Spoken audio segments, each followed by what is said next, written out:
Bom dia, boa tarde, boa noite, sei lá, a hora que vocês estão vendo esse vídeo.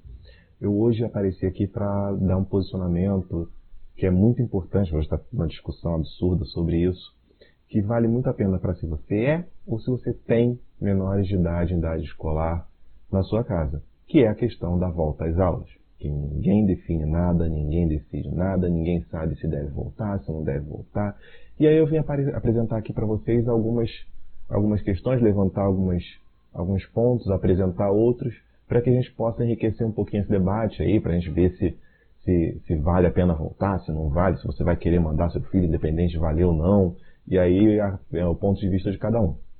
Para entender melhor o meu ponto de vista, eu sugiro que você assista aí até o final, porque eu vou apresentando alguns pontos para a gente ir discutindo e no final eu apresento uma conclusão. E aí, vamos lá, vamos embora, depois da vinheta eu continuo, beleza?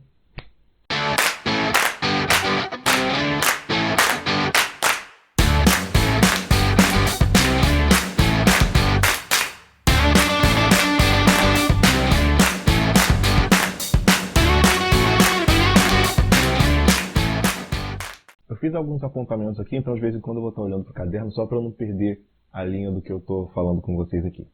Mas antes de qualquer coisa a gente precisa pensar no seguinte: alguns mitos precisam ser desfeitos, desmantelados, desmontados.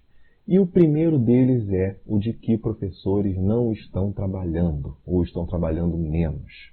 Se você pensa nisso, você não sabe de nada do que é educação, você não entende nada de como funciona a educação.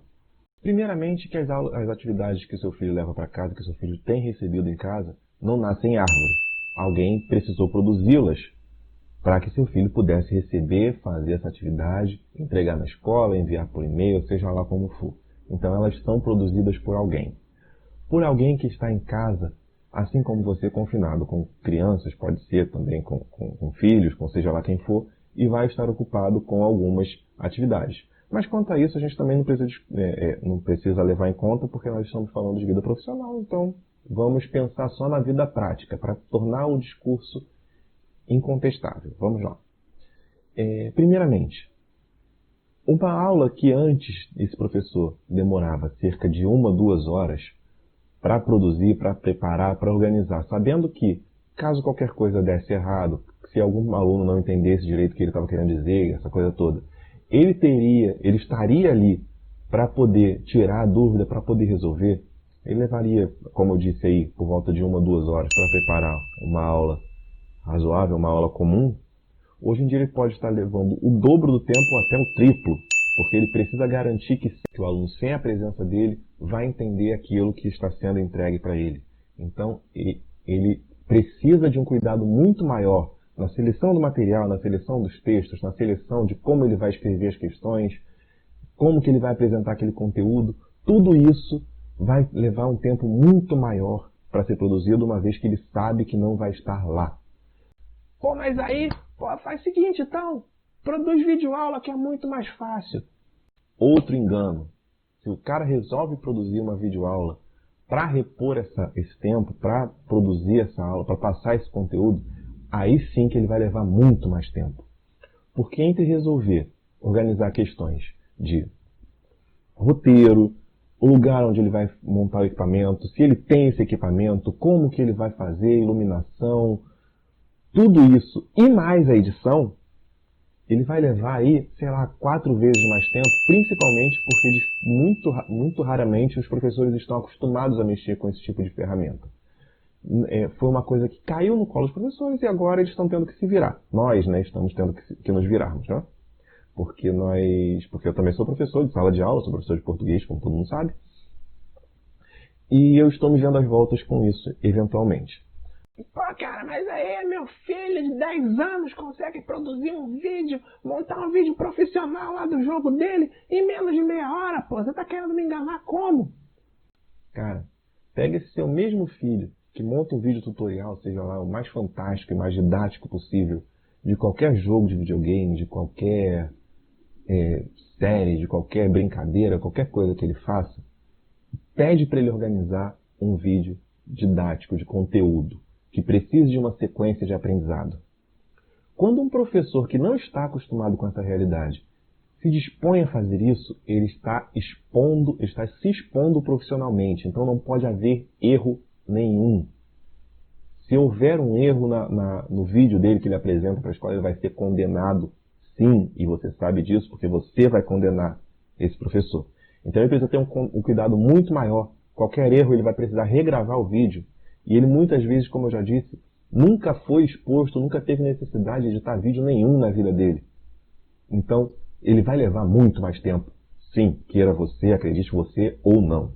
Pais, mas então, pô, você tá querendo me dizer que essas crianças hoje em dia não aprendem nada pela internet? Pô, meu filho aprende tudo pela internet, eu aprendo tudo pela internet, todo mundo aprende tudo pela internet. Temos 2 pontos aí. O primeiro deles é o interesse. E você sabe, que todos sabem, que a escola não está entre as prioridades de interesse de ninguém em idade escolar. E não existe professor dançarino, cantor, que faça com que isso mude. Agora, adiciona a isso que talvez você, o seu filho, sei lá, tenha acesso às ferramentas online, a um celular razoável, a um plano de dados legal, a um Wi-Fi, seja lá o que for, e pensa no seguinte: entre 30% e 40% da população brasileira não tem acesso à internet ou tem acesso muito restrito. Isso significa, em média, 5 milhões de alunos no Brasil que não têm como realizar as atividades online. Certo? E aí você vai me perguntar: mas a gente passa em qualquer lugar, pô, meu vizinho aqui diz que não tem como estudar e passa o dia inteiro jogando aquele Free Fire aí. Como é que você vai me dizer que ele não tem plano de dados? Vamos lá. Eu vou apresentar dados aqui de uma operadora de celular e de uma reguladora de planos de dados. Vamos lá. Para assistir a um vídeo no YouTube, a 10 minutos de vídeo no YouTube, são necessários cerca de 105 megabytes. Então, 10 minutos de vídeo custam 105 megabytes. Vai fazendo as contas aí para o plano de 5G, que é um plano razoavelmente caro, uma vez que muita gente perdeu o poder aquisitivo. Então vai fazendo as contas aí. 10 minutos, cerca de 105 mega para um vídeo no YouTube. Para jogar Free Fire, um aluno leva, uma pessoa, né, gasta para jogar 30 minutos de Free Fire cerca de 15,2 mega. Vamos fazer as contas? Se a pessoa assiste a meia hora de videoaulas, meia hora de aulas pelo YouTube por dia, durante 10 dias, ele vai gastar cerca de 1,5 GB desse plano dele de 5 GB, que é um plano alto. Jogando Free Fire, ele vai gastar 10 vezes menos. Ele vai gastar 0,15 MB. Ou seja, 0,15 GB. Ou seja, um gasta 1,5 GB e o outro gasta 0,15 GB pelos mesmos 10 dias, pelos mesmos 30 minutos diários de atividade no YouTube ou no Free Fire. É até ridículo comparar, certo? E, mas é questão de prioridade. Sabemos. Se o cara tem lá o plano dele de 5 GB e ele gasta por meia hora, nós estamos pensando em que os professores, eles só vai usar a internet dele para assistir a vídeos no YouTube, as videoaulas dele. Ele não está usando para mais nada. Ele gasta 1,5 GB. Então, a internet inteira dele vai ser só para isso. Ele não vai poder se comunicar com o professor, não vai poder se comunicar com mais ninguém, não vai poder fazer mais nada, não vai poder cuidar da saúde mental dele, nada. Somente as videoaulas. Qual opção você faria no lugar dessa pessoa? Pô, você tá falando de um monte de coisa, vai fazer o quê? Meu filho vai perder o ano? Vai perder o ano letivo dele? Te dou uma resposta muito objetiva. É melhor seu filho perder o ano letivo dele do que alguém da sua família, da sua casa, seja lá de quem for, de onde for, perder a vida por conta disso. Pô, mas tem um monte de país aí, um monte de lugar que voltou, não tem problema nenhum, não tá tendo problema nenhum. Você vê a possibilidade de alguma escola no Brasil, por melhor que seja, adotar um procedimento como esse que foi adotado na China? Agora vamos lá. Você consegue imaginar uma prefeitura em qualquer município brasileiro adotando esses mesmos procedimentos, mas pegando uma média, 150 escolas municipais da rede? Você acha que isso é possível? Financeiramente possível? Vamos pensar, de acordo aqui com o site do governo da Bahia, onde eu peguei esse dado, o link está aqui no primeiro comentário fixo. Em média, por câmara de desinfecção, são R$10.000. Imagina você fazer isso em uma escola superlotada, em 150 escolas, num município que praticamente não recebe dinheiro nenhum de arrecadação. Aí, mas aí o governo federal podia entrar. Podia. Mas você está vendo que ele está tomando várias ações para minimizar a pandemia, né? Ele super acredita que está acontecendo alguma coisa de ruim no país.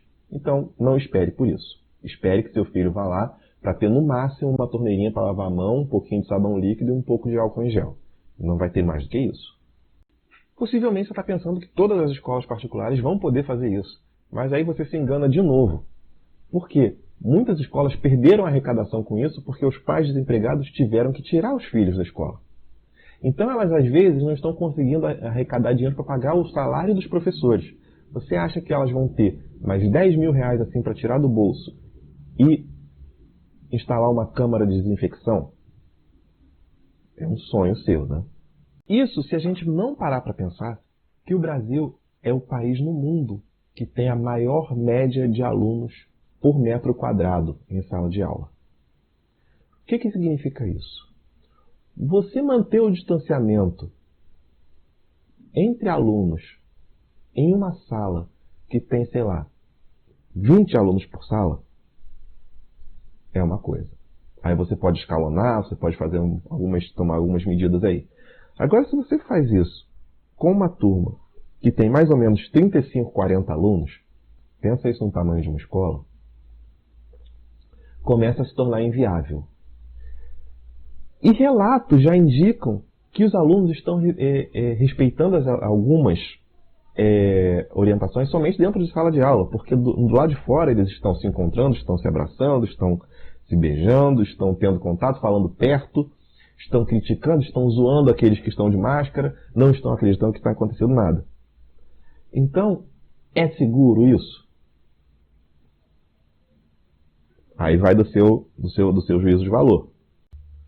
Como eu já disse, não se pode comparar a realidade brasileira com a realidade Estados Unidos, Alemanha, China, Japão, Austrália, que são países desenvolvidos, cultural, social e economicamente diversos do Brasil, completamente diferentes, em que as pessoas têm um costume maior de respeitar as regras,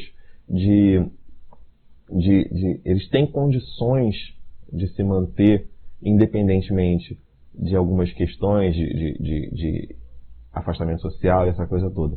No Brasil é completamente diferente.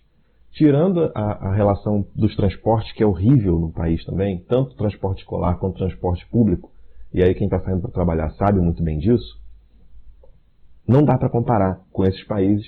E vocês já perceberam que os exemplos que são usados só são desses países, de países europeus, desenvolvidos, e que estão, em alguns casos, estão até subindo, tendo maior caso de infecção. Então, gente, não dá para acreditar em tudo o que está sendo divulgado. Nós precisamos pensar na questão prática. Só dá para comparar o Brasil com países com a realidade igual a do Brasil. Então, vamos pegar um exemplo prático de um estado que resolveu reabrir as escolas, que é o estado do Amazonas. Há relatos na imprensa de que cerca de 10% dos professores foram infectados pelo coronavírus, pela Covid, depois do retorno às aulas no Amazonas. 10%. E aí a gente para pensar. Quais são os protocolos? Os protocolos são seguros? São. Mas beleza. Aí seu filho vai lá, se organiza, fica todo animado para ir para a escola. Pô, cara, agora a gente vai. Pô, estamos reabrindo, estamos voltando, não sei o quê. Aí chega lá, na segunda semana de aula, um professor é infectado pelo vírus. O que vai acontecer? a escola vai parar de novo. É protocolo, é procedimento. A escola vai ter que parar. Se ela não parar, ela está errada. Então, vai ter que parar para desinfecção do lugar, aquela coisa toda. Enquanto isso, seu filho vai ficar nesse vai e volta. Então, se a sua justificativa para a retomada das aulas presenciais, porque as aulas estão acontecendo e você sabe disso, para a retomada das aulas presenciais, se a sua justificativa for o aprendizado, eu estou te falando, é um engodo, é um enganamento. O seu filho está sendo enganado e você também. O máximo que esse retorno pode servir é para a saúde mental, para botar ele em contato, para trazer vida social para o seu filho. Ou para o adolescente ou para você mesmo. Não sei, falta dizer, não sei quem está me assistindo. Mas a questão é propriamente essa. Quando o aprendizado vai ter muito pouco ou nenhum avanço, porque vai ficar indo e voltando de acordo com se alguém na escola vai ser infectado ou não. Se for infectado, as aulas na escola vão voltar a ser suspensas. E aí fica nesse vai e volta, certo? Obviamente, a gente não pode desprezar o caso daqueles pais, daqueles adultos que precisam trabalhar para sobreviver. E que os R$600 não davam conta das despesas, os 300 que foram oferecidos como salvação da lavoura agora vão dar menos conta ainda, talvez nem um quarto do gasto mensal esses R$300 vão cobrir. Então sim, esses pais são um caso à parte. Eles vão ter que pegar o transporte público lotado, muitas vezes não vão ter com quem deixar os filhos, e aí precisa-se entender que o retorno às aulas precisa ser para esses pais, para essas famílias. É correto? É seguro? Volto a afirmar que não. Não é seguro. Mas se a pessoa não tiver opção, ela vai precisar mandar o filho, o adolescente o criança ou o adolescente vai ter que voltar para a escola. Agora, se você tem a possibilidade de não mandar o seu filho, para que você vai expor profissionais, as pessoas da sua casa, seu próprio filho, a uma situação de pandemia que começou a reduzir os índices agora, como a imprensa vem divulgando, começou a reduzir agora a taxa de contágio e tal, mas que ainda não se encontra perto daquela taxa de contágio que foi considerada para a reabertura nesses mesmos países que são citados. Então, gente, é uma situação muito complicada. Estão forçando a barra, então a gente precisa pensar a quem interessa essa volta às aulas. As escolas que estão tendo diminuição de gastos, de arrecadação? Talvez.